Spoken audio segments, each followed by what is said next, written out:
If you like the video, make sure to like, subscribe, and comment for more videos like this. People, what has been your most bone-chilling, hair-raising, let's get the hell out of here encounter or experience?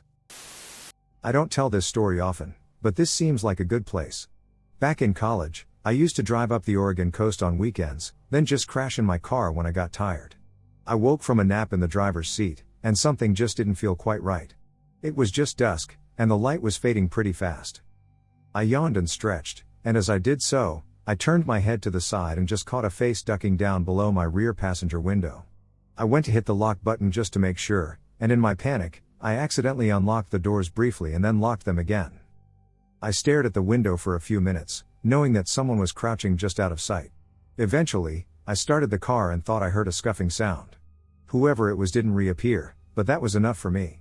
As I noped out of there and pulled out back onto Highway 101, I glanced back, and a bald figure in a red t-shirt with something wrapped around his face booked it into the woods on the side of the road. That was the end of that weekend trip. I drove the 2 hours back to my dorm room, white-knuckled hands locked on the steering wheel. I had to pull over a few miles down the road, though, to deal with the adrenaline shakes.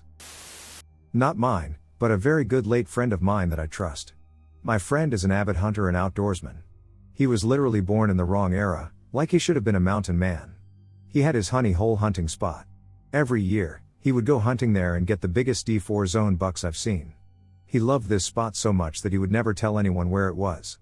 Well, one day we are all hanging out, and he mentions that he has a new hunting spot. This is not normal for him, so we ask why he decided to switch, and he tells us this story. He gets to his spot, all is normal. Sets up his camp and sets out to scout the area. As he's walking, he smells something he's never smelled before. This guy knows this area and literally lives in a cabin in the woods. For him to smell something he's never smelled before is kind of a big deal. He shrugs it off and keeps hiking around. He said he kept feeling like he was being watched or stalked, almost what he would expect a deer to feel as he's hunting it. It got to the point where he decided to head back to his camp and call it a night. When he got to his truck, he found prints he had never seen before all around his truck and camp. He left and never went back, and the look on his face as he told the story was like none I've ever seen on him. He later found a new spot that he disclosed right before passing away, that I'll be hunting with my dad next season. I'm a trucker, so I have to find creative ways to park sometimes. I was on some random back road in the middle of nowhere in Texas and had found what I call a make-a-spot area. I was all by myself except for my dog, so we parked for a 30-minute break. I get my dog out to use the bathroom, and she starts acting all crazy, growling and snarling and shit. Off in the field next to my truck, there's a red light about 6 to 8 feet in the air, and it's slowly moving around. It's dead silent, except for my dog, until the light gets closer. My dog started to go nuts, so I decided to screw this up and go back to the truck. We were only halfway down the trailer, maybe 20 feet. About the time I hit the drive tires on my tractor, there was some really large crashing in the brush, so of course my dog became even more difficult to control, and my adrenaline was like, run. I opened the passenger door, tossed my dog into the truck, climbed in right then and there, and slammed the door shut just in time for something to crash into my truck. I have no idea what it was, I just know the whole thing rocked side to side. I drove away, without my seat belt and door locked, for about 30 miles to a tiny town with a tiny gas station to finish my 30-minute break. A few days later, I was walking up to my truck and realized that the entire side of the truck was bent inward a little. You could only see it when the sun hit the side just right, but the bend was there. This happened to my Aunt Donna, my brother Eric, and me one late summer day. I have to say this, since this happened, we have not been back to this place to fish. It was summer, school was out, and Eric and I were bored out of our minds. Our parents had divorced, and at the time, we were living with our grandmother and Aunt Donna. We loved living with them because we always got our way. We were outside mopping around when Eric said that he thought going fishing would be a good idea right now. I smile and say, okay, let's go. I ask Donna to go. So we find her, tell her our idea, and she agrees. Fishing would be a great idea, and that night we could come back and have a fish fry outside. We run to gather all our things, and Donna helps us load them all into the four-wheeler. I jump on the back, Eric gets on the front rack, and Donna is the driver. We set out. Where we live, we don't have to go very far, maybe about an hour, to what we call the gully hole. I have no idea where the name came from, but it was a sandy river bank with a little pond of water that the river had created. Honestly, it's quite beautiful and peaceful there, but in order to get there, We have to ride for an hour beside the train tracks. Did we care at the time? No way, it was our favorite spot to fish. We get there and set up our poles. Everything is going great, but I get impatient and get up and start collecting seashells. I wade in the river away from Donna and Eric. All my attention is on the water, looking down in the sand to find odd shells. Without knowing it, I get pretty far away from them, and when I look up at the other side of the river, I see something. Whatever I'm looking at is on two legs, walking like a man, but it's hairy like a bear. I couldn't quite make it out because it was kept in the shadows and behind trees. Then I feel a hand on my shoulder, sending me 10 feet into the air with fright, but I don't scream. It's Eric, and he must have seen this thing for him to have come to where I was. We stared at this thing for a while. I ask him what he thinks it could be, and he shakes his head and tells me he doesn't know. This thing must have been getting impatient because it started to throw rocks at us. There was no way the rocks could hit us, being all the way across the river, but they clearly wanted us to go away. My brother gets the idea that maybe we should back up and go back up the shore a little bit. I agree, and we make our way back, but we don't take our eyes off this thing. No sooner do we make it back to where Donna is, and this thing comes out. It comes out to the river bank, and we see it as clear as day. I couldn't believe what I was seeing. Donna was in complete shock looking at this thing. It walks to the river bank, bends down, and starts to drink water. I look over at my brother, but he's gone.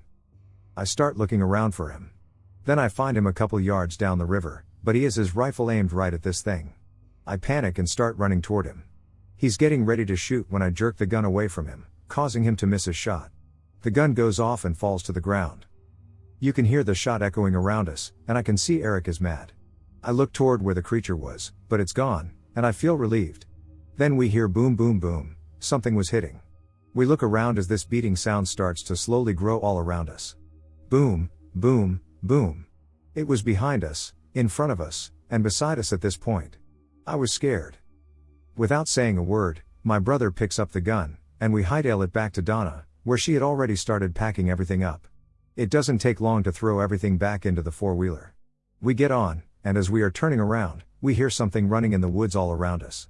I scream, "Go, go, go, please go get me out of here," and at this point, I'm crying like a 2-year-old.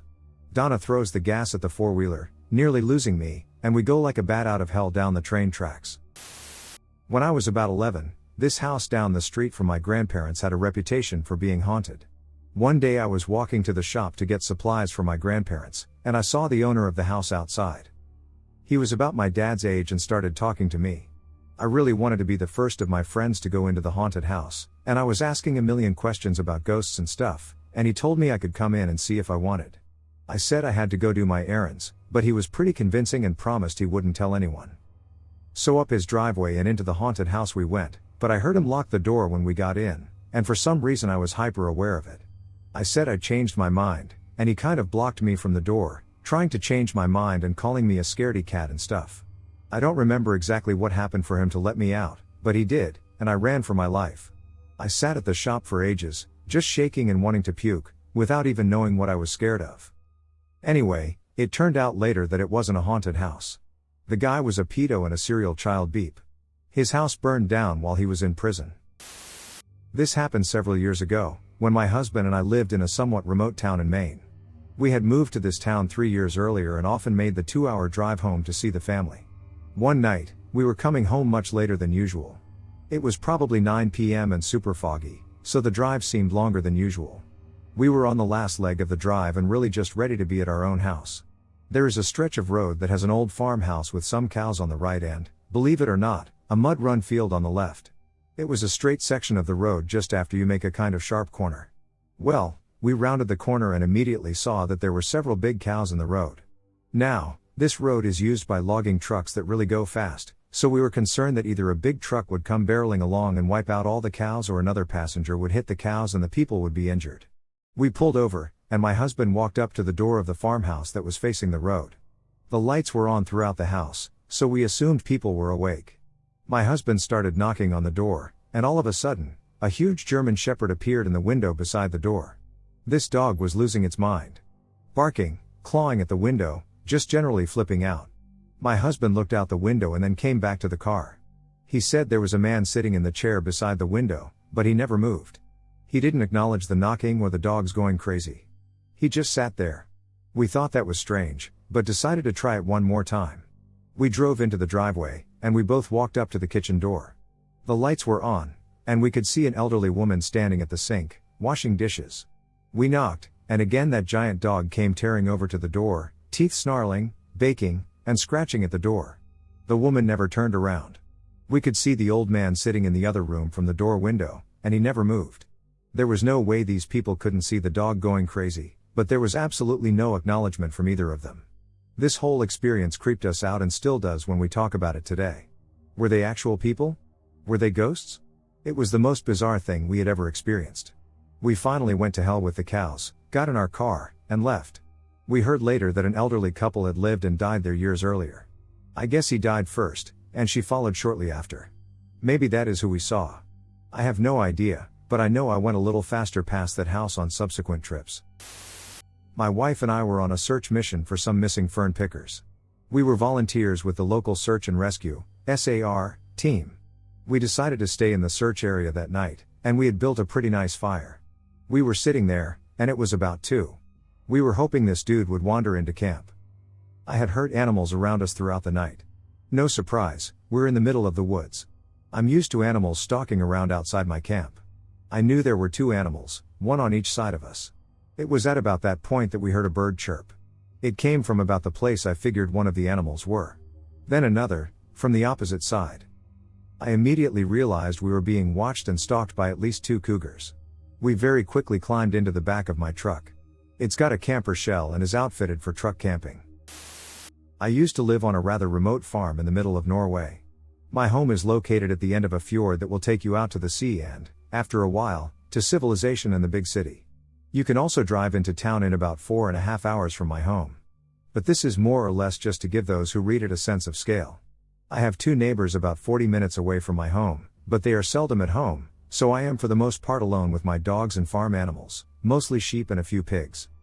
A little about me: I was 30-something, born and raised in the hinterlands, so to speak. I grew up without much in the way of neighbors or nearby friends. So I spent much of my time helping around the farm or out in the woods with my dog in tow. Around the place that was my home, there are deep woods, and looming above are tall mountains and deep valleys, overgrown by thick forest and heather meadows. I hunt these lands in the hunting seasons, but there are places I do not go because they are remote, hard to get to, and such. But this year I have found myself pressed for income as the COVID-19 pandemic prevented me from having hunters come here to hunt deer, grouse, and moose. This is relevant to my experience due to my reliance on these guests to keep my finances in good order. I was faced with the prospect of having to send all my livestock to slaughter and generally accepting my inability to keep the family farm afloat. I had since my rather unpleasant experience in the woods as a 16-year-old hunter and the following vow to myself that I would never hunt that stretch of the woods that belongs to the property that I now own. Having grown a lot older and far more calloused when it came to things considered odd or supernatural. So I got an extended quota for deer and roe deer, and having gotten this, I decided to use the profits made from selling the game to a local who sells to hotels and fancy restaurants in town. So on the last week of the deer and roe deer season before Christmas, I found myself deep into the high valley side amongst the heather meadows and sparse pine woods. I had left my pickup on the gravel road that ran along the fjord, and hiked up the valley side with my hunting dog and rifle in hand, looking for red deer. I had been on the move for about 3 hours when the weather changed. A thick fog rolled in and blanketed the terrain. I stopped and looked around while I got my compass out. That was when the first odd thing happened. My dog stopped dead in his tracks and began shivering, as if cold, or what came to my mind shortly after was that he was nervous. His tail was tucked between his legs, and the shivering got more intense. Then, with a yelp that can only be described as one of sheer terror, he bolted down the steep valley side. I yelled and whistled in an attempt to stop him before he hurt himself. There are both bears, wolves, and lynx around where I live, and the addition of the odd invasive wild boar made me more than a bit worried. Raising my rifle, a Springfield 30.06, slightly, I looked around in an attempt to see what had caused my dog to panic and flee. I called out to scare away any nearby animals or make any other hunters realize I was nearby. But the chances of any other hunters being on my lands are slim, since I do not sell many licenses for red deer or roe deer. I got no response, and only the utter silence of the woods and meadows filled my ears. It was then that the sounds of labored breathing and something resembling the odor of pine wood resin mixed with wet fur were very filthy. Anyone who has worked with sheep who graze outside and has had the unpleasant job of handling said animals will know how wet, filthy, and unkempt wool will reek. At this moment, I felt a long-suppressed feeling of silent dread begin to creep into my bones. I started to back down the valley side, keeping a keen eye on the ground so as not to stumble but also to look for any signs of whatever was lurking nearby. I hoped it was just my mind distorting the common sounds and smells of the woodland. Having put some 500 meters behind me, the sounds and smells still hung around me. At that moment, I decided that I needed to be warned, whatever this thing was. I raised my rifle, and in rapid succession, I fired 4 shots into the air as a precaution not to wound any unlucky critter. In my most nightmarish dreams, I could never have imagined the response I got, a deep guttural howl followed by what can only be explained as something of great height and weight making its rage known. A stone the size of a rucksack came hurling down, about 10 feet above my head, and landed with a great crash far down below. I am not ashamed to admit that at this moment I soiled myself as I ran like a whipped horse down the steep valley side. I dropped my rucksack and binoculars somewhere on that valley side. The only thing I kept a firm hold of was my rifle. A primal instinct in me told me I needed something to defend myself with. Although what chased after me, screaming in primal rage, would not have been fazed by my gun, hell, I doubt anything short of several 338 mag rounds to the body would have done anything short of annoying it. I burst out of the woods along the gravel road and ran until I could taste a mixture of blood and bile in my mouth. Upon reaching my car, I vomited all over my boots and felt like my heart was about to explode from fear.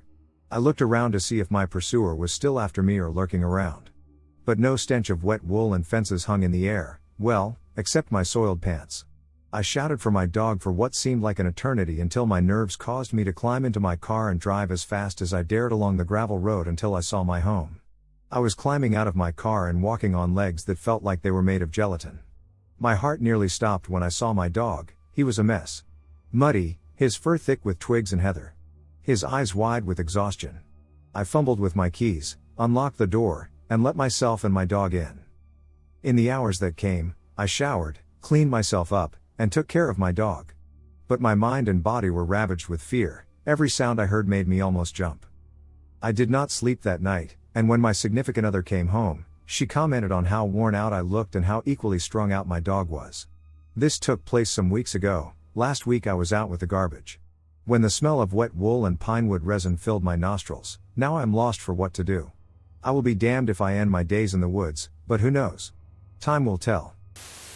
I must have been around 10 or 12 when this happened. I was walking back home one afternoon, around 3 or 4 p.m., after strolling around the neighborhood, which was usually very safe, friendly, and quiet. I was on the opposite side of the block, the houses behind ours, which wasn't an issue because there happened to be a park that went across the whole block and connected to the other side, so you didn't have to go around the whole block, so I was only a few houses away. I went through the park, a park I had played in my entire childhood, without paying much attention, and about halfway through, this guy who I didn't know, definitely older than me, wearing a hoodie, started calling me. "Dude, come over here in 1 second. What do you want?" "Come here, I just want to ask you something." "Okay, ask me from over there." No, come over, please." "No, tell me from over there." At that point, another dude who was sitting next to him got upset. I hear that's it, and they both stood up quickly and started making their way towards me. I can't recall how far they chased after me, but my instincts just told me to run like hell, and I did. To this day, I still don't know if they were going to mug me, if they were just taking the piss, or what was happening, but it definitely scared me. When I was younger, I was on a road trip through rural Saskatchewan with my mother and aunt. They were driving home when they realized it was late, and they were exhausted. They pulled into a small town with a tiny motel, and this is where it got weird. The front desk insisted they had no rooms. No cars in the parking lot, no sounds in the motel, nothing. My aunt is the kind of person to whom no is a suggestion, so eventually we got a room to split. The whole motel was dead silent, but my mom and aunt couldn't sleep because someone kept trying the door handle. In the morning, the parking lot was packed full, and the motel was full of people who wouldn't meet our eyes. I had no idea what was going on, but we took off as early as possible. On my first summer back home from my freshman year of college, I picked up a part-time job delivering pizza in a town around 30 minutes away from where I lived. The area, in rural Georgia, is known for having places that are in the middle of nowhere, and the pizza place's whole shtick was that it delivered to even the most remote areas imaginable within the town limits. I could fill books with the weird experiences that summer, From the call that came from a long-abandoned warehouse to the dog that got excited about the pizza in my hand and accidentally shredded my pants with her claws, but one will always stand out in my mind as the creepiest. It was getting fairly late at night, around 10:30 p.m., so I was confident at the time that I would be sent on no further calls before closing at 11. However, someone barely managed to miss the cutoff time, and our clerk accepted their order since they were so close. I was given the address and a single box of hot dough, which I sent on my merry little way. The first red flag was the driveway, or rather, the lack thereof. There was a mailbox, but no actual driveway, not even gravel. It was just grass and a barely distinguishable trodden pathway that resembled more of a service trail than it did something frequently used. I bumped along, wondering if I was even en route to the place, when I saw a slightly above average sized house come over the horizon, horribly dilapidated and completely surrounded by overgrown woods. I guesstimated where the rest of the driveway led and ended up parking in a grassy patch that could have been the walkway just as easily as it could have been the front yard, with headlights aimed towards the porch, as per company policy. I walked up to the door, but I believe that calling it a door is generous. It was a door frame, alright, but the door itself was just a large slab of wood propped haphazardly against the side of the house, barely covering the entrance. This was red flag number 2. The third and fourth red flags were also on the door.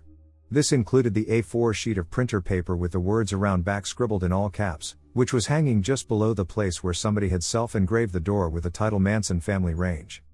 Typically, I would never go around to the back of a house, especially a shady, unlit house, and especially at night. However, it was my last drop of the day, and I was ready to get it over with and be on my way home. Against my better judgment, I traipsed around to the back of the house. The door back here was an actual door, but it was covered in both cobwebs and fresh spider webs. Clearly, this was a door that had not been used in some time. I found the cleanest area available and knocked. I counted to 45, and I knocked again. There were no lights on in the house, and I could hear no movement from inside. I knocked and counted again and repeated the sequence 3 more times before I was finally creeped out enough to decide to return to my car. As I turned, I finally heard a voice coming from inside the house, clearly agitated, but I couldn't tell what they were saying. I tried to knock 1 more time, and as I was counting, I heard something in the woods behind me. It started out as just movement deep in the trees, but soon enough I could make out distinct running footsteps coming directly towards me through the brush. As I'm standing there, coming to terms with my impending demise, I follow the direction of the noise to the edge of the woods, which is around 15 feet away from me. In the moonlight, I could clearly see the woman who stepped out. She was relatively old, maybe in her 60s, I would guess. She had long blonde gray hair, which was tangled and matted and hung down past her hips. She was in what looked to be originally a white nightgown, but at that time it was dingy and closer to a beigeish brown color. She was absolutely barefoot, and her feet were covered in dirt and what had to be blood, presumably due to the fact that she had just sprinted through the prickly woods where there was no trail to be seen. I never learned her name, but I still affectionately refer to her as red flag number 5. She stopped short when she saw me and started to shake her head, no, eyes wide. I stood there, like a terrified deer in the most ducked up headlights ever, as she took a few more steps towards me, reaching out to me, finger pointed. Her voice came out way stronger than mine would have been at the time she spoke. You know how Southern people can either sound like loving grandmothers or backwoods murderers? Well, she sounded like the latter when she drawled, oh, no, no. No, honey, no, you get on out of here. I wish I could say I listened, I ran, and I left, but I was so in shock at how events were playing out that my own self-preservation was put on the back burner while I tried to figure out just what in the Kentucky Fried Duck was happening. She seemed to realize that I was not moving, even if I could not make my mouth move to ask her what was happening or even what to do with the stupid pizza in my hands. She looked at me like she could have smacked the hell out of me right then and there and proceeded to deliver red flags 6 through 12. Darling, did you hear me? Are you deaf or dumb? Young girls like you come out here, and then they don't get to leave. So I finally quit being the white person in a horror movie when I realized that this was not a funny little ghost story. This was a 5 feet 3 inches, 116-pound me potentially being targeted to be robbed, kidnapped, or worse. So I dropped the dumb little pizza, which had serious serial killer toppings, by the way, and started running back to my car, which I had stupidly left on and unlocked, as was usual for most of my deliveries. As I neared the car, I heard a slam from behind me, and I looked over my shoulder to see that the wooden door had been pushed over and had fallen into the porch beneath it. As I was closing the car door, an older man was limping down the front steps, waving his arms like an airplane runway attendant at me, calling me a little shit, and telling me to get out of the ducking car, now. At a loss for what to do, I called out something muttery and shaky, along the lines of "Pizza's out back."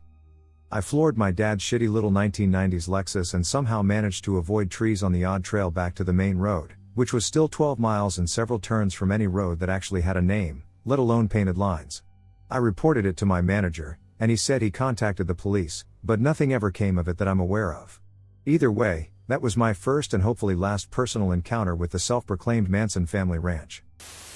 I worked a lot in remote areas of West Texas, servicing oilfield-related equipment. One time I was out in the middle of nowhere as usual, and to the northeast was a butte, an isolated hill that's bigger than a regular hill but smaller than a mountain, but everywhere else around was pretty flat. There was one road in and out of the site I was at. At some point, when I was working on a control box, I had the overwhelming feeling that I was being watched. I scanned the horizon, looked all around the butte, and went back to work. This happened a few more times within several minutes until I finally saw something move on the side of one of the rock outcroppings on the butte. I went to my truck, grabbed my binoculars, and the figure hid behind that outcropping. It was definitely a human. I glassed him for a good 20 minutes, and I could see him peeking around every couple of minutes. Eventually he leaned out so far that I could see the silhouette of the barrel of a rifle slung around his back. At some point, he was hidden behind his rock for a while, and the next time he peeked out, I couldn't see the rifle. He had either put it down somewhere or he was now holding it. I immediately felt a sense of impending doom. The hair on my arms and neck was standing straight up. I very quickly collected my tools, got my AR-15 from behind the driver's seat, sat it on the passenger seat, and tore it out of there. I sped down the dirt road, almost clipped the cattle guard, and started cruising down the highway just as the adrenaline started to wear off. I remember the metal taste in my mouth and having to grip the steering wheel to keep my fingers from twitching. A few miles down the road, a maroon Suburban full of guys was pulled over on the oncoming side of the road. They definitely weren't oilfield workers, shades all around, buzzed heads, all intently looking at me. I expected them to pull a U-turn and pursue me, but they didn't. I can't prove that this is what was happening, but I do know that cartel guys run operations where one scouts for guys working alone and calls in a group of guys to rob them of their truck and tools. Something I saw off of the Appalachian Trail while camping about a year ago. We were staying in a rustic cabin that was about a mile hike from an overlook on Skyline Drive. The cabin itself stood on a fairly steep hill with an area cleared out of large brush for about 500 feet down until the tree line. With this clearing, we had a great vantage point and could just barely see a town near the base of the mountains, Elkton, Virginia, about 6 miles away. There were a few other cabins in the general area, but nothing for a couple miles. Along one of the flanks of the clearing was an unkempt trail that wound down towards a small creek some distance beyond the tree line. It linked up with another trail parallel to the tree line along the bottom of the clearing but still in the woods. The main trail the cabin was on was part of the Appalachian Trail proper, so it was in nicer condition, albeit through some difficult terrain. Anyway, this trip was in December, not too cold, but was marked by a severe storm system moving through the area. I'm sure some folks remember this one from 2021. I heard it dropped a good number of tornadoes for a December storm in areas west of us. Well, this storm began to move in around sunset and would continue through the night. Winds were blowing at 50 miles per hour plus with 70 miles per hour plus gusts. It was treacherous out there, and going out into the woods posed a substantial risk given the storm condition and the high numbers of old trees shedding large branches from above. Hiking earlier in the day and being aware of the impending storm, we noted how many branches were already hanging by a thread and made sure to be in before the winds picked up. The group made a nice dinner, had some drinks, played some games, and enjoyed the evening despite the driving winds. Folks would go off to bed as the night went on, but I ended up staying up fairly late chatting with my good friend's brother, who had a few too many and was in a funk. Around 4 a.m., we went out for a smoke. The winds were still howling, so it was not an easy task getting them lit, but we managed to do so and stood under the cabin's overhang, looking out into the clearing. Looking down the hill and through the tree line, we could make out a red light making its way along the trail at the base of the clearing. It appeared to be moving erratically, but this was difficult to ascertain as the trees were moving violently in the wind. We were dismissive at first, thinking it was some hiker with a red headlamp, but it quickly dawned on us that not only would it be incredibly dangerous to be out there in these conditions, but that we were also far removed from any other shelter in the area. As the light made its way towards the right flank of the clearing, it turned up the unkempt trail towards the cabin. It appeared to meander through the woods up the trail as it approached the cabin, and my friend yelled out, perhaps thinking it was someone in distress. It's possible that a voice wouldn't have carried in the heavy winds, but we heard no response as it closed the distance. We watched as it got closer and closer until it finally turned from the trail onto the fully cleared section of the land, maybe 50 feet from the cabin. We could clearly see the glow on the shrubs as it exited the forested area, but we could make out nothing more. As it entered the property, it vanished in an instant. We stared into the darkness for about 20 seconds before retreating inside, wondering who or what was wandering around in the storm, in the dead of night, far from any other shelter or civilization. The next morning, we walked around and noted significant debris on all of the trails, but not a trace of whatever or whomever we had seen. I've never seen something so inexplicable in my 30+ years and still wonder what it could have been. This is a longer one, but I swear, I was almost murdered in college. In college, some buddies of mine and I developed the habit of walking the train tracks at night. It was peaceful and usually quiet, a good way to get away from campus and its baggage and talk. One night, me and one friend were walking further down the line than usual. Without realizing it, we'd gotten well out of the city and into the woods. We continued on for a little while. Most of the lights were gone, and there was brush and trees all around us, with a small trailer home just visible ahead. Suddenly, without a word, we both stopped dead in our tracks, overwhelmed with a completely unspoken feeling of being both watched and in extreme danger. We wait and listen, and hearing nothing but the wind and the tall grass around us, we both hurriedly agree that it's time to turn back. We keep a quick pace for about 10 minutes, being hyper-aware and constantly listening for any strange sounds or movements. The whole trip was still engulfed in a pervasive sense of near panic at this unseen sense of danger. Bear in mind that we are both typically very difficult to rattle. Finally, we clear the trees and get back to what we call the junction, an intersection of two tracks with a switcher near some warehouses and also where there is significant light again. We make it about 100 yards into this area after our 10 minutes or so of speed walking, and, feeling no less in danger but a need to investigate, we pause to assess the situation on open and reasonably well-lit ground. To this day, I can see the silhouette just barely visible, standing barely beyond the edge of the light in the gap between the two tracks, staring directly at us. We walked those tracks many times, so what I saw wasn't the trick of unfamiliar terrain. To this day, it still gives me chills. We moved very quickly the remainder of the way back to campus, the feeling of extreme danger only slowly fading once we got well back onto campus. I've never been able to shake that sight or the strangeness of the unspoken but simultaneous sense of extreme danger we were both overwhelmed by. I was in Montana on my first job as a senior engineer for a computer deployment at a school in the Northeast. We were finishing up at the first school and left to drive back towards the mountains for our next school. Being a city boy, I wasn't used to planning for gas stops. I just wait till the light comes on and take the next exit. I realized when we were in the middle of nowhere that we only had 40 miles left in the tank. We could either go back the wrong way because we knew there was gas, or we could keep going and hope we find somewhere along the way. We decided to chance it but kept passing small villages of under 500 people with no gas stations. We turned into one of them to check and pulled up to a diner, but there were no lights on and no one inside. We went down the street to the post office, and it was the same. Mind you, this was at 3 in the afternoon on a Wednesday. We pulled ahead and parked on the main drag, got out, and took a look around. That was when we noticed there were no people. There were shops and restaurants along the street and cars parked up and down the street, but no people. No pedestrians, no moving cars, no one in their yards. It was like the beginning of the movie Phantoms. Once that clicked, we hopped back into the truck and burned rubber so quickly that I never even looked back to see the name of the town. Fortunately, we found a bar a few miles down, and they gave us directions to the next gas station. I will never forget how creepy it felt in that moment. At 7 p.m., I had just left my countryside home in Wimberley, Texas, when my phone began to buzz. Hello? I answered slightly annoyed. Hey Mark, it's Julie from work. Yes, I know who you are, Julie. What is it? I said, sounding more annoyed than when I picked up the phone. Well, I was calling to remind you that when you get to North Carolina, I need you to pick up my brother from the airport. His flight changed, and I did not want you sitting there at an airport for hours. Okay, well, that's fine and all, Julie, but when does your brother get in now? Well, he won't be getting there until 1 a.m. Angry, I slammed my phone into the center console. 1 a.m. Julie, are you kidding me? I yelled into the phone. What happened at 11 p.m. tomorrow? I know, I'm sorry he missed his deadline and had to switch flights. Okay, Julie, tell Austin I will see him tomorrow morning at 1 a.m. sharp. Okay, good night, Mark. Be safe. Aha, I replied, ending the call in a huff. God, this girl, I tell you, will be the death of me. I just know it. I was only 6 hours into my 19-hour-plus drive when my gas light came on.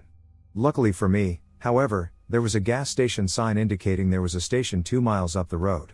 I sighed heavily and pulled off the highway onto a dimly lit exit ramp that seemed to go on forever. Luckily, just as I ran out of gas and the car was sputtering, I saw the lights of the mobile station. I was the only car in the lot apart from one other, so this meant fast service, I thought to myself. I walked into the station, ding dong. The bell rang as I pushed open the front door to the poorly lit mobile station. The cashier, acne-ridden kid, who looked to be no older than 20, looked up from his magazine and spoke with a raspy tone. "Can I help you?" "Yeah, 50 on 2 regular, okay?" The kid looked at me with an annoyed look in his eye, and that was all he muttered out. "Yep, just the gas and some directions for the fastest way to get back on the interstate." He looked up at me and smiled a smile that I will never forget. His teeth were stained yellow and cracked from years of not taking care of them. "Yeah, I can give you some directions. Where are you trying to go, partner?" "Well, I have to get to North Carolina before tomorrow," I said, frowning. "North Carolina, you say? I know a way, but you won't want to take it." "And why is that?" "Well, people on that stretch see a lot of weird things." "Oh yeah, like what?" I said, looking quite amused. "They say there's something out there. Many people don't use that stretch anymore." "Look, kid, I was cut off by the sound of the door being pushed open. "Is everything okay in here?" "Yeah, everything's fine, Sheriff." "Is old Scott telling you about Highway 11 and how scary it is?" I looked at the sheriff. "I'm just trying to find the fastest way to get me down to North Carolina." "Okay, well, truth be told, there's nothing wrong with that highway, and it can definitely get you there. It cuts right through North Carolina. What you want to do is head out here onto the main road, take it for about 4 miles, and when you see a sign for Carson Avenue and Union Street, turn right onto Carson. Take it for an additional mile, and it will connect you to Highway 11. I thanked the sheriff, paid for my gas, and was on my way.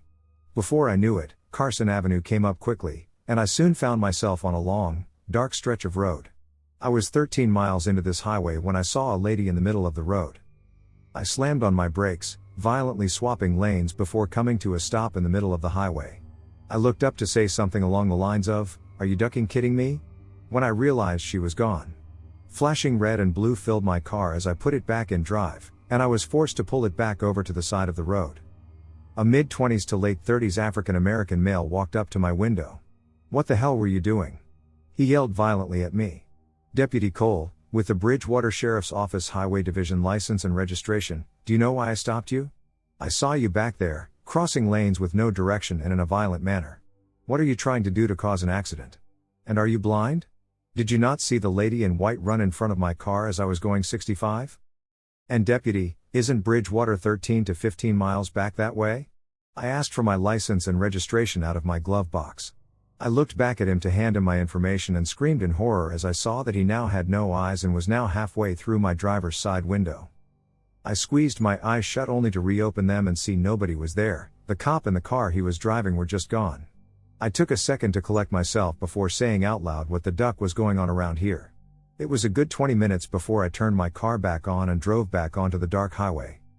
I drove without incident for another 7 to 8 miles when I realized, as if this night wasn't bad enough already, I had been passing the same exit sign for about 3 miles now. Exit 3 a shit.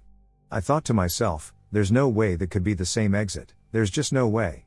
I drove another mile and again exited at exit 3A. What the hell did I say to myself? At this point, I'm truly terrified of feeling my blood pressure rise and the car's temperature get hotter as I pass the sign again. And then, without thinking, I cross the medium into the opposite lane. Surely, I can't pass the sign on the other side of where it's meant to be, right? I asked myself. I was wrong there on my right, like clockwork. Upcoming exit 3A panic had set in by now, and I could only imagine how much more awaited me on this old highway. And just then, as if I were in a cliché horror movie, my car stops abruptly, sputtering, losing power, and then dying right in the middle of the highway. Oh, great, now what? I thought to myself. There on the other side of the fog came a new sign that read North Carolina exits 1D, 2A, and 4C. Oh, great, I thought to myself, how am I going to get there with a dead car? Lights filled my car as I said this. OSHT, not another weird-ass event, please no more. Tap tap is what I heard on my window as my face rested in my hands. Hey, do you need some help? I looked up to see a tow truck driver standing at my car. "OMG, yes, please," I muttered out. Within minutes, my car started with a nice hum, and the car was working again. I thanked the man and pulled back onto the highway, where I realized that the whole time, I was stuck in that hell loop. 3 days had passed. I made it to North Carolina soon after, and when I reached the closest town, I was never more happy to hear the ding ding ding ding of my phone's 300 messages and 50 missed calls. It was all from Julie. "Where are you? Hello? Did you die? Thanks for never showing," etc. I eventually explained everything to her and made it back home. We are on better terms today, and as for when it was time to go back home, well, let's just say I took a different way. When I got back home, I did some research on what happened to me and did a search on the deputy I saw that night as well as anything else I saw. The search led me to an article published on June 8, 1994, by the Bridgewater Daily Chronicle. It stated, Bridgewater Deputy Simon Cole, a 20-year veteran of the department, was shot and killed late last night on Highway 11 at mile marker 3A. Other deputies arrived on scene to only describe the scene as unexplainable and purely disturbing. Deputy Cole had both his eyes removed by a knife, Sheriff Waters said, and the hunt is still on for the suspect. A chill went down my spine when I read this. I could not believe what I was reading. That deputy died 25 years ago. How did I see him that night? I continued to scan the article and noticed a sub-article listed at the bottom of this one. Bridgewater Sheriff's Office responds to Old Highway 11 for a suspect in the homicide case of Deputy Cole being hit by a car on mile marker 3A. It all made sense since what I saw that night was nothing more than my mind playing tricks, right? A woman claims the ghost of a deputy stops her at mile marker 3A, he has no eyes. Yesterday evening, the Bridgewater Sheriff's Office investigated a report made at their North Precinct of a woman being stopped by someone resembling a sheriff's deputy. So far, they have no leads. Knowing I was not the only one was very interesting to me. However, I want no part of what awaits me if I ever go back. So, when you're driving through Bridgewater, Virginia, never, and I mean never, take Highway 11. I used to work on an ambulance, and the company that I worked for had more ambulances than there were firehouses or medical stations, to keep up with increasing call volumes, so we would do something called posting, which is where you park the ambulance somewhere within the area that you are servicing while you wait for a call. I was working the midnight to 10 a.m. shift one night, and it was really slow. On slow nights, we would try to find the darkest areas we could find to post in an attempt to catch some sleep. We find a church within a neighborhood whose parking lot has virtually no light, so we decide to park there. As soon as my partner put the rig in park, I instantly felt incredibly uncomfortable and unsafe. I didn't want to say anything to my partner, as I literally had no reason to feel the way I was, but the feeling was almost overwhelming. A few minutes go by, and my partner looks at me and says, "Hey man, I don't feel right, something just feels off. Do you want to get out of here?" I replied yes, and we got the hell out of there. I have never really figured out why we both had that sensation and why it came on in that church parking lot, but it sure did give me the creeps. In the mid-90s, I fell in with a group that enjoyed ghost hunting. We ran the gauntlet of local legends without much success. My role was the debunker, and I took to it like a fish to water. I still kept an open mind, but until the point of this tale, I had not experienced anything supernatural. The night in question was balmy for Midwest autumn. We were investigating the legend of a local cemetery. I won't name it, though it is one of the largest in the United States. It hosts scores of weddings due to the beautiful scenery. Still ponds ringed with blooming flowers, with swans gliding across their mirror surfaces. Many well-maintained mausoleums that looked like miniature medieval castles dotted the hillsides. Some were as large as houses, where a family of 4 could comfortably live. It was pristine, and as you can imagine, such a nice place was heavily patrolled. The legend was that near the center, in the oldest part of the grounds, was a secret vault. Not just any vault, but a Masonic lodge vault. According to the tales, there was a stone slab at ground level. It was not very remarkable, and the only telltale sign was that the inscription was facing the opposite direction of all the neighboring slabs. Below the slab were supposed to be stone steps leading to an underground vault. Of course, we had to see if this was true. We entered during the day, making sure to leave our vehicles outside of the high stone wall that surrounded the property. We didn't want our cars to get locked in or to give us away to patrols. Even being not far removed from military service, I doubt I could get over that wall. It was at least 12 tall, and the front gate did have a walk-in gate for pedestrians. It was in such a way that, when locked, you could still open it from inside. I imagine a few people may have spent the night there in the past, having accidentally been locked in. After entering, we made the long trek to the center of the grounds. We searched for an hour or so before we found what seemed to be a match. It was just in time, as the sun was quickly setting. There were 4 of us. Myself, Rob, my best friend, Roxanne, my girlfriend, and Emily, who was a self-proclaimed psychic. We posted up in a small clump of trees nearby and waited for the sun to set. I figured out the worst-case scenario: it's all bullshit, and we just innocently desecrate a grave. I was hopeful that this would pan out. As fun as it was running around chasing spooks, you kind of want there to be a point to it. We sat there talking excitedly about the possibilities, carefully keeping an eye on the winding gray ribbon of road for any signs of a cruiser. Soon, the moon rode high and bright. It was nearing midnight.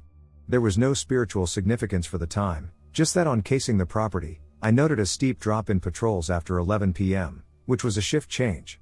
The night shift only did rounds every hour, with 1 car rather than 4. We emerged from the tree line slowly, heads on a swivel for any movement on the roads. Being the strongest, I knelt to grab the slab but noticed something in my peripheral. A headstone that had been part of our view for the last few hours was different. It couldn't have been the angle, even a different perspective couldn't have changed it that much. It was as if there was an additional, asymmetrical piece on top. It caught my attention enough to make me stop, look straight at it, and even step closer to figure out what I was seeing. It moved. Slightly to my left, then downwards, as if trying to slowly conceal itself behind the stone. I challenged, "Step out, jackass, we know you are there." There was a strange sound coming from that direction, like wheezing.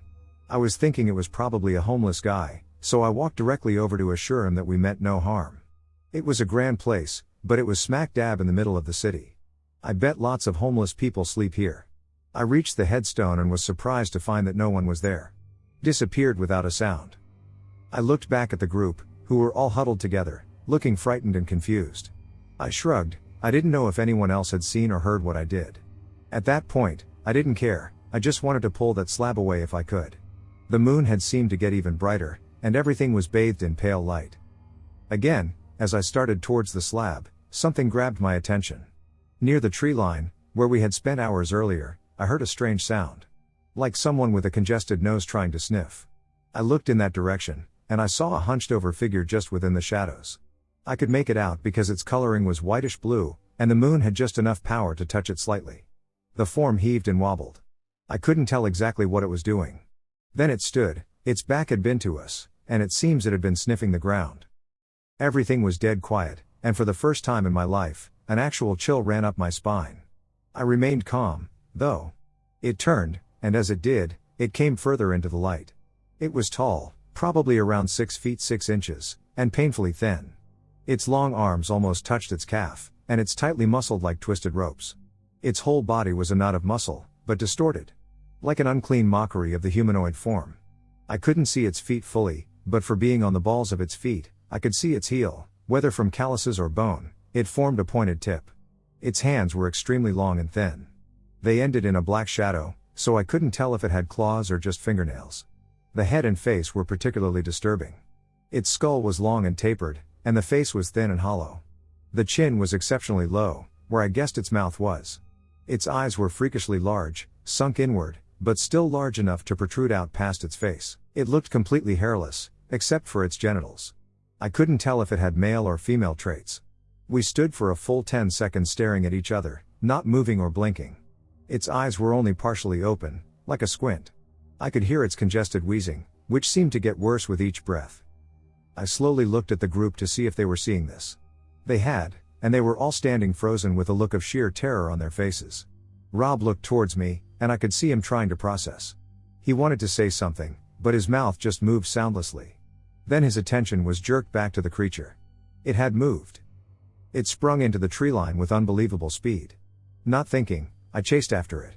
The clump of woods was only about 10 meters deep. It only took a few moments of ducking branches to emerge from the other side.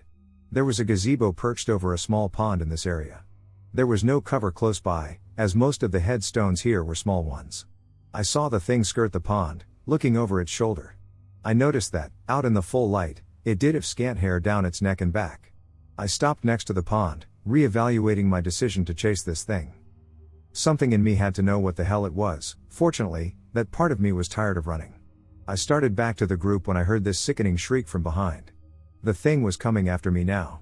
I could see its teeth bared, long, wide teeth. Like the fat end of celery stalks. It gained on me fast, as I had just made it to the trees. I stopped for a moment with a branch loaded up. I let it go as I started running again. I could hear the thwop and squeal behind me. I don't know what made me think to do that, I just need to buy some time. Safety in numbers? I hope so. I almost bowled everyone over coming out of the trees. They had begun to come find me, and I was running too fast for them to react quickly enough to the sound of me crashing through the brush. We recovered quickly and started running towards the road below. We formed a chain by holding hands for some reason. It didn't make it easier to run, for sure. I looked over my shoulder one last time to see how ducked we were. I saw the thing standing by the tree line and suddenly disappearing back into the darkness.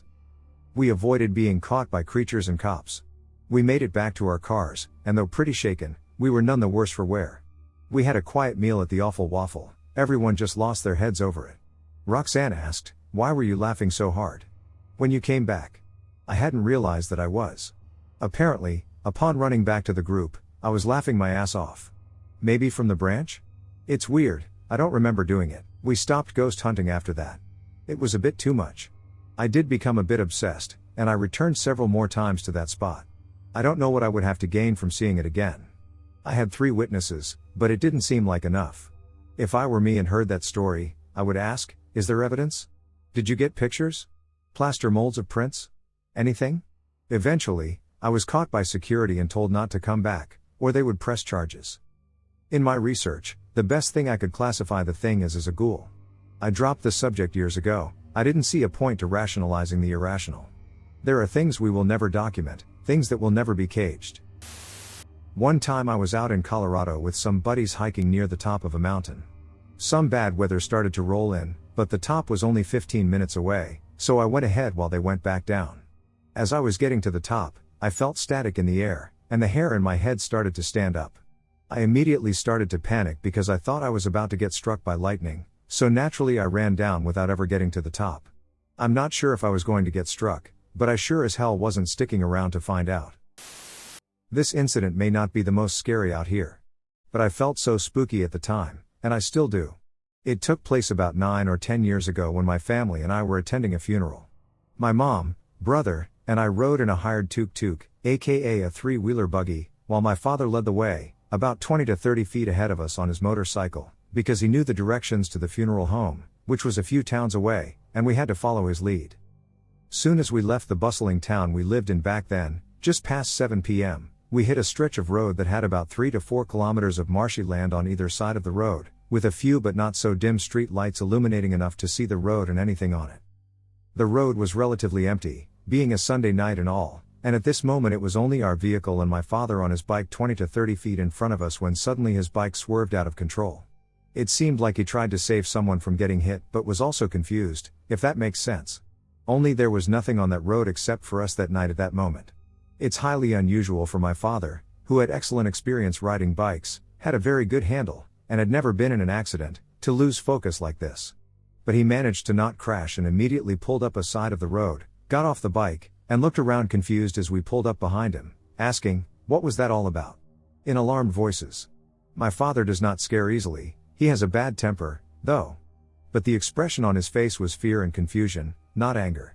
And he responded in question, "Where's that dog?" We, including the tuk-tuk driver, asked, "What dog?" feeling as confused as him. Then he said, "A black dog came out of nowhere to the middle of the road and hit the frontier. I felt the impact even though I tried to avoid it, but it was also gone." He, my mom, and the tuk-tuk driver exchanged looks and almost in unison decided to get out of there ASAP. So we made it to the funeral, and my brother and I gave the incident no thought, but on the way back, we noticed that all the adults took a longer, different route through a more residential area and asked why but got no answer. Mind you, my brother and I weren't kids, I was 19 and my brother was 25 or so, but the culture in Sri Lanka is such that even if we're married with 3 kids, your parents and elders who knew you from Adam will treat you like a kid, and you know it. So when we got home, we asked again, and my father explained that the dog was actually a demonic entity of sorts. Not as harmless as a hellhound but considered a bad omen. And it wouldn't have been a good idea to take a chance taking the same route back because we were coming back from a funeral and more likely to experience something paranormal or fatal. My friend and I were both in federal law enforcement. I'm not comfortable specifying further, at the time of this story. We were working out of southeastern Arizona at the time, and we both enjoy the outdoors. He has done mountain climbing and camping around the world. I have camped and hiked around the US, had some experience hunting in Florida, and was comfortable with being in the remote wilderness, often alone. Chiracachua isn't very remote in my experience, it is hardly the most out of where I have been. We went to the Chiracachua National Monument area last winter for an easy hike to take in the scenery. Apparently, the hanging rocks and vistas were pretty nice. We arrived and had both brought our service handguns, which we habitually carried off duty. We then hiked about an hour down the trail, away from one of the parking lots. There were many rocks as well as small outcroppings, grottos, and caves. It was partly cloudy when we arrived, but clear enough for the sun to shine through. We made it an hour down a looping trail that took about 2.5 hours round trip. At this point, it had become fully overcast with moderate fog and very light rainfall. I remember it as being particularly gloomy at this point. Still, we were enjoying the hike, although the temperature dropped considerably. Shortly after the fog came in, the last part of the bad weather change, we heard a strange set of 3 knocking noises from behind a hanging rock at the top of the gorge we were in at that point. It sounded vaguely like a heavy tool being slammed against the rock in the cadence of 2 knocks a quarter second apart, a short second delay, then a third knock. This 3-knock sequence was repeated several times from that location. We stopped as soon as we heard it, and we were immediately made uneasy for some reason. After several sets of knocks, it stopped, and we started moving about 50 yards when we heard the same several sets of knocks from the opposite side of the gorge, then again from a third position that was once again above us on the rim of the gorge near some large monolithic rocks. We then had a very uneasy and frightened feeling. My friend told me something to the effect of "Hurry up and let's get out of here, I don't like this," and we started moving out of there at a constant jog. For the next 5 minutes, we heard a few more sets of knocks from the 3 different locations. I felt very much in danger for my life for some reason. At one point, we stopped at an outcropping on the rim of the gorge. We both had our hands on our holsters and took a quick look at the ridge above us. We had instinctively grabbed cover before doing so, which shows just how disturbed we were. When we made it to the trail crossroads at the end of the loop near the visitor center, we had lost the feeling of dread about a half-mile back. We went to the visitor center and asked the ranger there if there were any crews working in the area or any groups of people doing something that sounded like the knocking we described. She said that it sounded like we heard woodpeckers. I played my roommate a clip of a woodpecker native to the area via YouTube on my phone, and the sound was vaguely similar, but the tapping of the woodpecker was much faster, and it wasn't quite as deep-toned.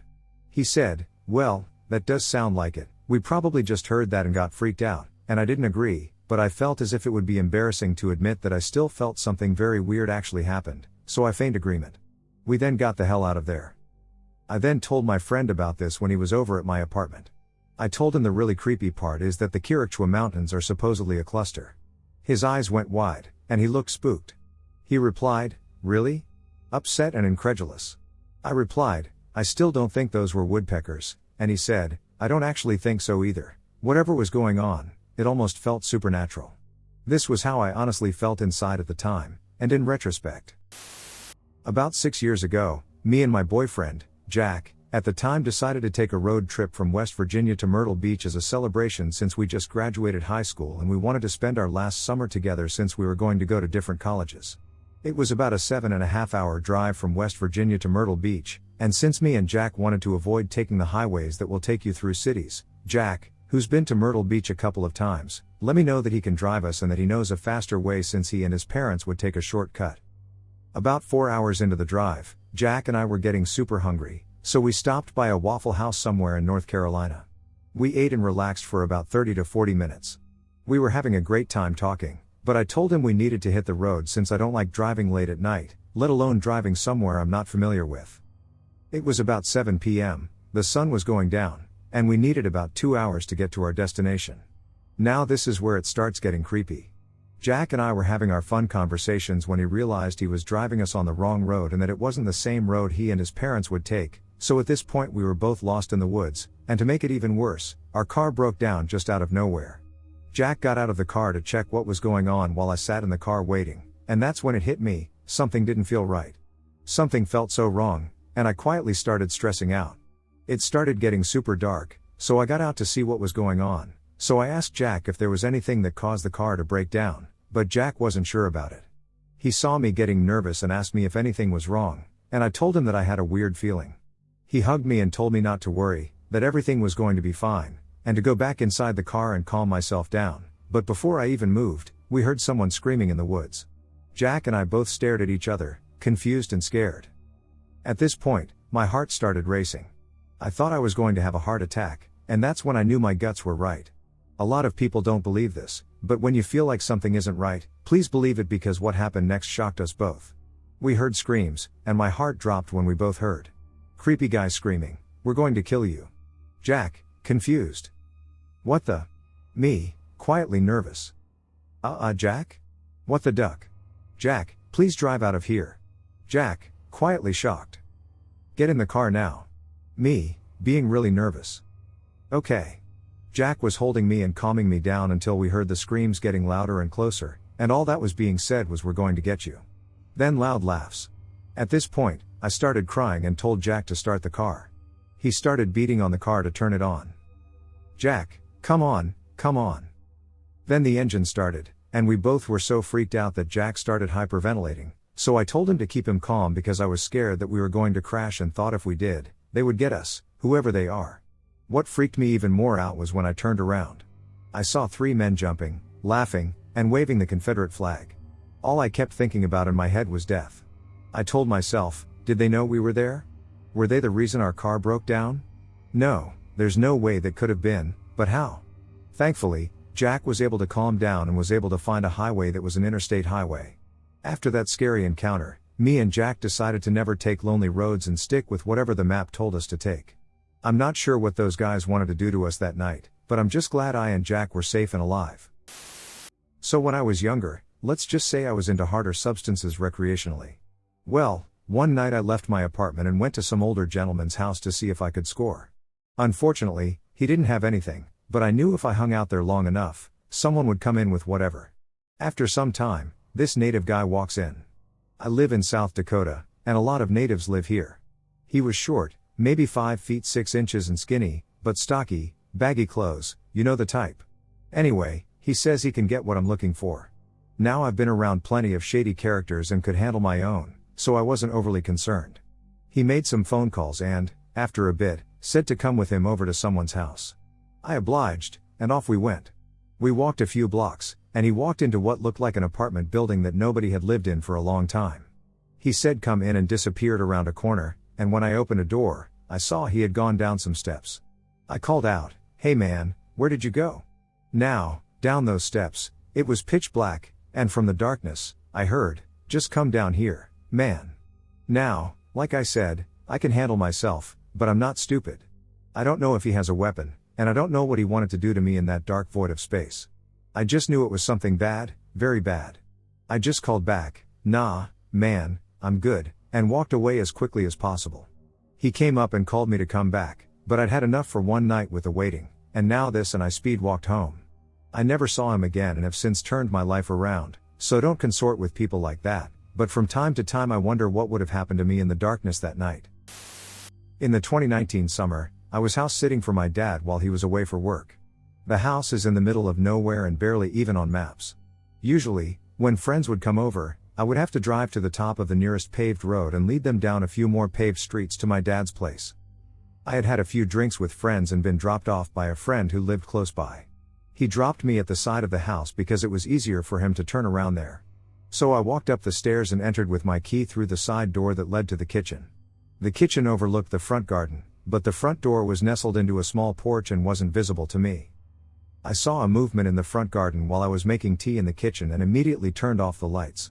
There was a man trying to look into the kitchen windows from the garden. He ended up walking around the wall to ceiling glass doors around the back of the house, cupping his hands to the glass and trying to look in. I wasn't completely sober that night, so I remember just thinking the situation didn't seem real. He couldn't see me in the dark, but I was hiding behind the wall that separated the kitchen from the dining/lounge area, open floor plan. I had stupidly not locked one of the glass doors closer to the front door, and he started entering the house in pitch black, not realizing I was maybe 10 feet away from him.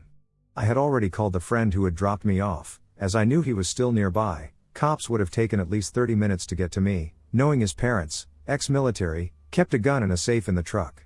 I remember just wanting to run and get out of the house as soon as possible. The situation didn't feel real at all, like something from a movie. I was acting on adrenaline. But if I ran, I'd be alone in the middle of nowhere with a deranged man chasing after me. As the guy walked further into the house, I stepped out and pulled a knife on him. Again, I was not sober. It was a very stupid thing to do. He tried to incoherently make conversation, but I got him out of the door just as my friend pulled up with his gun. The dude bolted to his car, which was parked in an area concealed by trees on the property. It turns out he was the gardener. He had been keeping tabs on me, knew I was house sitting alone for my dad while he was out of town, was very high on meth, he admitted to me while I had the knife out, and had been waiting on the front porch for me to come home. Except I had used the side door that night, something I never usually did.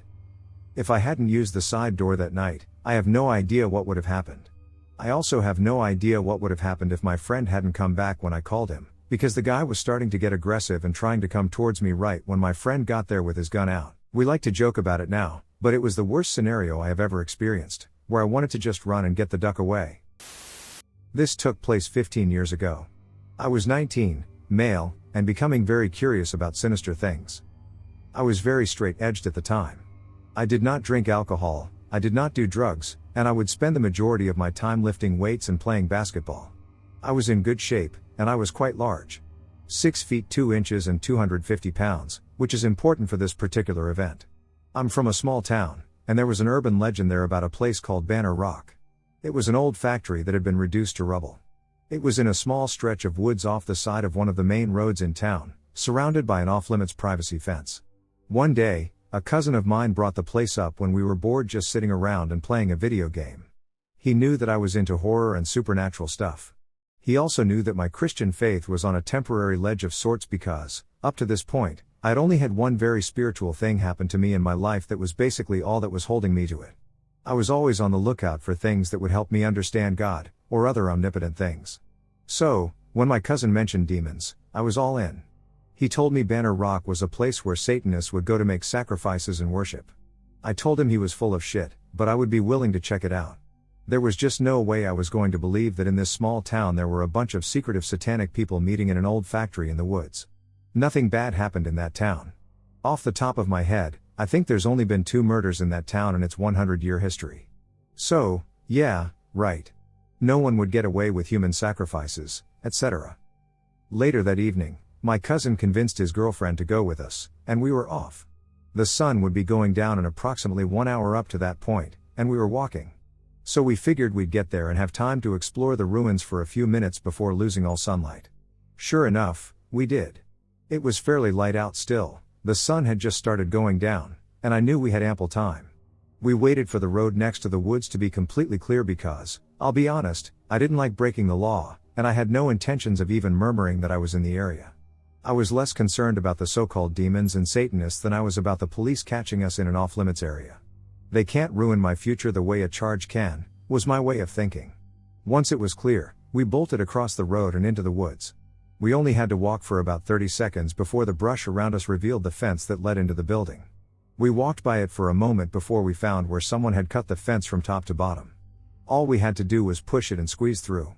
Getting a little overexcited, my cousin's girlfriend, who we'll call Britt, started moving immediately towards the entrance. Fortunately for her, my cousin, Cody, noticed that there was a big drop in front of her and grabbed her.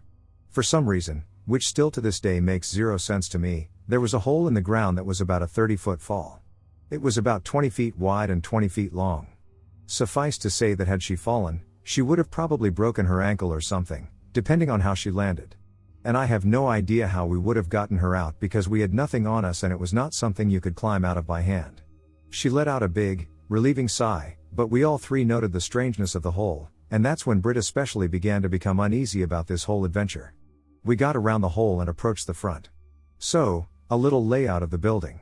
It's a 3-story structure. Typical old school rock and cement. Some of it was so worn over time that not all the walls were intact.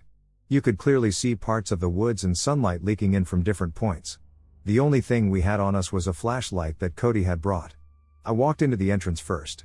Britt suddenly felt like it was a bad idea, so she stood behind Cody, and he came into the doorway just a little bit with the flashlight drawn. I told him to turn it on, and I started looking around. There was a wooden board that was leaned up against the entrance that you had to walk down to get firmly on the first floor. I looked around the building and noticed pentagrams on the walls that looked like they had been drawn in blood. I noticed other types of graffiti. I also noticed a wooden elevator shaft held by a rope in the corner of the room that had a hole beneath it. I walked a little bit deeper and saw that there was a hallway that led down to another part of the building, and it was separated by 3 columns. I was getting ready to take a step towards the first column when suddenly I heard police sirens. In a panic, I turned around and looked at the other 2. Britt walked out the door, and Cody told me we should probably go. I told him to hold the flashlight up toward the hallway one last time. He nodded and raised it up a bit so I could look. Suddenly, I froze. At the back of the last column, I saw Cody. His face and body were standing halfway out from behind it.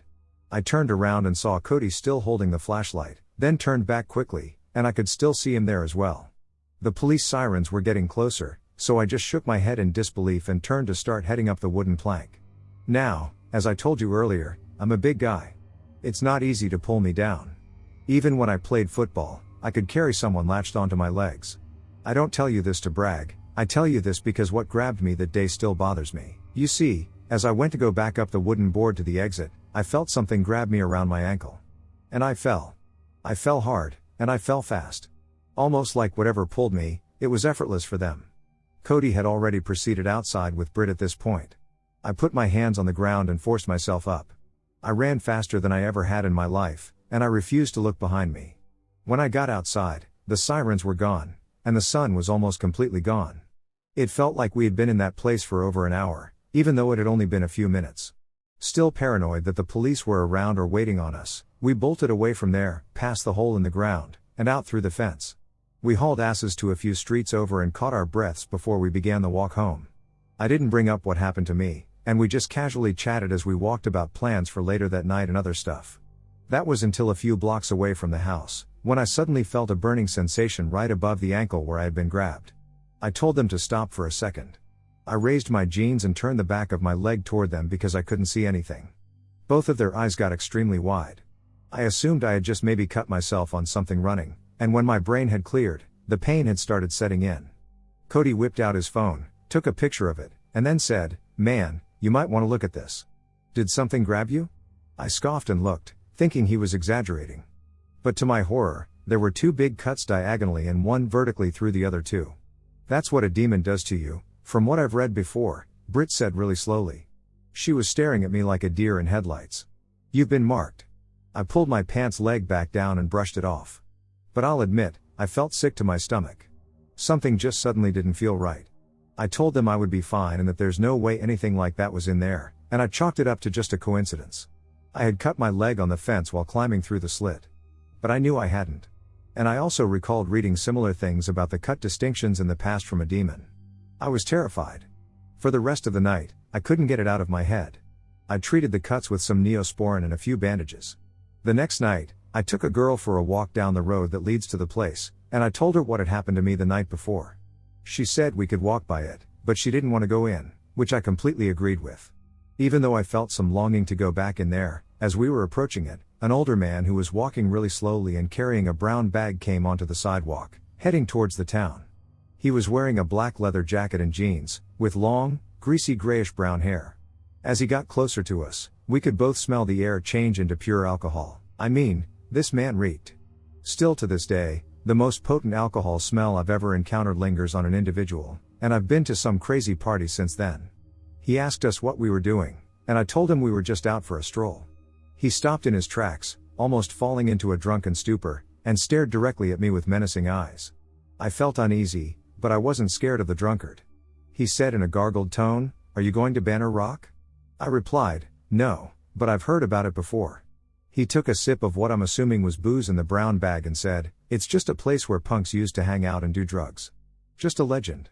There is nothing to worry about there." He then proceeded to push past us and stumble down the sidewalk towards town. The girl and I looked at each other and shrugged. Literally, and I'm not exaggerating, 10 seconds later I turned around to look at him again, and he was gone. I muttered, "What the hell?" and stopped moving, scanning the area. There was nowhere he could have gone. Especially in his drunken stupor, there's no way he would have been able to run or climb any of the steep terrain around us fast enough to vanish like that. I told the girl I was with, and she was freaked out. She agreed that there was absolutely no way. I looked at her, and I could tell she had the same thoughts as I was having. We were going to turn back and find something else to do. I didn't want to get any closer to that place. Flash forward a week later, and my cousin Cody had found a guy who was supposedly part of the cult that went there years ago. His name was Damon, which I remember thinking was ironic being so close to Damien. But I digress. He told me Damon wanted to speak with me, and we were going to go to the guy's apartment that night. I agreed. When I walked in, Damon shook my head and gestured for me to sit on a recliner. He offered me a cigarette, but I refused. I heard you went to my old stomping ground, he stated it with a smirk. I said yeah, but it wasn't that big of a deal. He took a hit from his cigarette and set it on a holder on his ashtray. So what's in there? What did you guys do? I asked. He looked at me and said, well, that's what I wanted to talk to you about. I heard you got marked, he said, looking down at my right leg. 10 years ago, I was with a group of Satanists. Devil worship stuff. Don't worry, that stuff is all in the past. I'm a born-again Christian. But I want you to know that the thing that marked you is going to follow you. It could be for a week. It could be for a month. Could be 4 years. But whenever you are alone or in a place where it can get you and make it look like an accident, you bet your ass it's going to make its move. I'm listening in disbelief, still not sure about all this mumbo-jumbo. But I am listening, and I am taking mental notes. When you were in there, you probably saw a wooden elevator shaft in the back corner, that goes down to the basement. I told your cousin here that you guys are more than welcome to go check it out, and I can back up my claims on this. But I can't promise your safe return. For either of you. See, in order to go down, you have to have someone raise and lower you. And that leaves you both vulnerable. And once you're down there, there's no getting out of it without help. Down there, there's the gateway to hell. Surrounded by bones, animals, and humans alike. I'm not proud of the things we did there. But I do know that I can save people like you who are a little too curious for their own good. Let people think that the place is just a legend. Let them think that it's all fake and nonsense. I would much rather that be the case than if people go in there to see for themselves. Because these entities have a way to take you out of this world and make it look like an accident. Or they can just make you disappear. And they're always wanting more, no matter how much you give them. They can take your shape, the shape of your friends, family, etc. As soon as he said that, I remembered seeing Cody standing behind one of those columns, even though he was behind me. He continued, just be careful, man. I'm here if you have any questions, but I wouldn't go back there. Ever again. Especially now that you're marked. It's waiting on you. I thanked him for telling me everything about the place, and we left the apartment. For the next few days, I couldn't stop thinking about the place. I really wanted to go back. It was almost like longing. But I knew it was a terrible idea deep inside, and I fought to quit thinking about it. Fortunately, I was successful. And over time, I began to forget about everything. Whenever I go back to the town to visit, I make sure I avoid that area in general. I won't even drive down the road very far. It's become instinctual, but I don't let it bother me. I rarely tell this story. I don't want people to think I'm nuts. And honestly, I got what I wanted out of that whole thing, which was a closer understanding of the spirit world and God as a whole. Whenever I'm in doubt about my beliefs, it's one of the things I can look back on. Something that was irrational, that was terrifying, and that no one can explain through logic and reasoning. I don't really have a life lesson from this for any of you. But I do often tell people this, just know that demons are real. I've seen one. I've been grabbed by one. And no matter how tough you are, they are infinitely stronger. I'm 14 years old and from Belfast, Ireland. I go out a lot on nighttime walks with my friends, and most nights we only go on short ones, but this night we had planned to do something else. I met my friend on her street, and then we went and picked up my other friend. For the story, I will call one Katie and the other Ellie. We walked to the bus stop closest to my friend's street and got a bus to the university area of my city, as there are a lot of cafes and restaurants around there, and it was quite brightly lit. We got off the bus at the stop and started walking, looking for a cafe to go into, but we couldn't find one, so we decided to walk straight into the city center, which is only a short walk away. We found an open cafe, and we decided to go in for a snack and something to drink. It was around 7 p.m., and it was getting quite dark, so we decided to leave the cafe and get another bus back home. We got on the bus that would take all three of us home, but at the second stop, a ticket inspector got on and kicked us off the bus when he realized we had no tickets. It was now raining lightly, and we decided we would just walk to another bus stop and get on a bus we knew would be inspector-free. We walked around 5 minutes to get to that bus stop, and when we got there wasn't another one for around 20 minutes. Damn it, let's just get the other bus to the field and then walk through it to get home, I said to both of my friends. They agreed, so we hopped on the bus and took a seat. On the bus ride back, it started to rain heavier. When we got to the last stop, we were the last ones on the bus, and the stop happened to be in a very Protestant area, so we already felt quite unsafe being there, as 2 of the 3 of us had quite unique Catholic names and were afraid of someone hearing them and potentially harming us. We walked through some streets and finally got to the football field that backed onto the forest that we would need to cut through to get home. We sprinted across the football field, trying not to get our shoes wet as it had been raining for a few days, and the field happened to be quite flooded. We got to the edge of the forest, and that's when the rain got a lot heavier than it was before. The forest was pitch black, so we turned on our flashlights to see where we were going. We began our walk into the forest, taking careful steps so as not to slip on the wet, muddy ground. Now, I spent my whole summer in that forest, and I would be confident in saying I know it like the back of my hand, as all 3 of us do. When you walk in, there's a straight path that leads you through 2 tall fence posts after walking for about 2 minutes. When you get past those fence posts, you take a right and walk for another 2 minutes, then you arrive at the other side of the forest, where you exit into a huge field, which then leads us home. Although, when we took a right at the 2 tall fence posts, it didn't lead us there at all. The whole forest changed shape. We had been walking down this path for around 5 minutes now, and the rain was so loud we could hardly hear each other. This was when we started to panic. We were running around now, trying desperately to find a way out of this place. We walked up a small hill to a big tree, a tree that we had never seen before, a tree that definitely was not there before. Ever. I looked around to see my friend Katie as pale as I'd ever seen her before. "What do we do now?" she screamed. I shouted back to her that I didn't know, then her flashlight flickered. An iPhone flashlight. Phone flashlights never do that. Then my one went out. I started to panic, as it was now so dark you couldn't see your hand in front of your face. Then, just after that happened, my friend Katie got a call from my friend Ellie's twin sister, who didn't happen to be there that night. Katie spoke to her in a panic, but this only lasted a few seconds as her phone randomly hung up on her. Out of the blue, it hung up. Weird. We continued our walk through, still trying to find our way back out. After taking multiple turns that we had never seen before, we finally reached the clearing we had been looking for what felt like hours. We stopped for a minute to calm down when, from behind us, I heard the sound of twigs cracking, almost as if there was someone walking in circles around us. I told my friends we needed to leave, trying not to panic them. We got to the bottom of the field we had ended up in, and I checked the time. 8:45. But we arrived at the start of the forest at 8:39. There is not a chance in hell that the whole thing only lasted just over 5 minutes. It felt to all 3 of us like we had been in there for an hour minimum, but it was only 5 or 6 minutes. I got home and couldn't stop shaking the whole night. What just happened? Why did it feel like such a long time? Why did the flashlight flicker and then go out? Why did the forest change shape completely? Why did my friend's phone hang up? And lastly, why did I hear someone circling us in that clearing? We have all agreed to never go there again in the dark unless we're with a large group of people. If anyone has any idea of what could have happened or what this could have been, please feel free to inform me, because I know I won't figure out what it was anytime soon. I used to be a Jehovah's Witness as a kid. That thing where they go around knocking on doors to preach to you, I was doing that with my mom and a few others. We walked up this slanted driveway with trees around each side. They couldn't see my mom and me from the street in the car. We knocked on the door, and everything was very normal. The man answered the door, which still seems normal. Except this time I got hit by something I couldn't see. My ears started ringing and buzzing like crazy. It felt like a helmet had been put on, and my body was screaming at me to leave. The man listened to my mom's intro, then said he was interested in hearing more and invited us in like some do. All those things got so much stronger. The air felt like it got dense enough to keep me from moving. My mom looked at me, and she said I looked off. Pale and distant. She told him that I seemed to be ill and that we should just leave. As soon as we stepped onto the ground in view of the car, I was completely fine.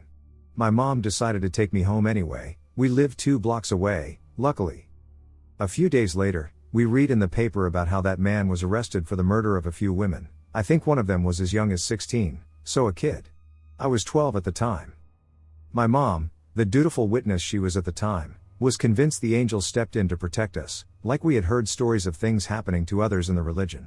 Jehovah used them to make me feel off to keep us safe. A couple of friends and I were hiking Devil's Bridge in Sedona, and we stayed a bit too long until the sun started to set, leaving us the only people on the trail. It was dark by the time we got back down to the main trail, but still light enough to see.